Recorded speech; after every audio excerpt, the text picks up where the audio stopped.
প্রিয় বন্ধুগণ, সবাইকে স্বাগত জানিয়ে আজকের এই ভিডিওটি শুরু করছি। আশা করছি মহান আল্লাহ পাকের অশেষ মেহেরবানিতে সবাই একান্ত ভালো আছেন।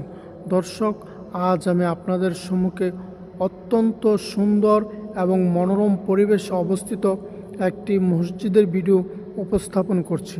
দর্শক, দেখতেই পাচ্ছেন অত্যন্ত ব্যয়বহুল এই মসজিদটি।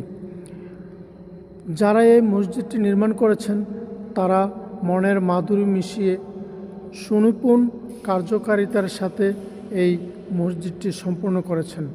জেনে থাকবেন, মসজিদ হচ্ছে মহান আল্লাহ পাকের ঘর। আর এই মহান আল্লাহ পাকের ঘরটি যাদের ভালো লেগে থাকে তারা অবশ্যই ভিডিওটি লাইক, কমেন্ট এবং শেয়ারের মাধ্যমে সবার নিকট পৌঁছে দিবেন। সবাইকে ধন্যবাদ জানিয়ে ভিডিওটি এখানে শেষ করছি। আসসালামু আলাইকুম ওয়া রাহমাতুল্লাহ।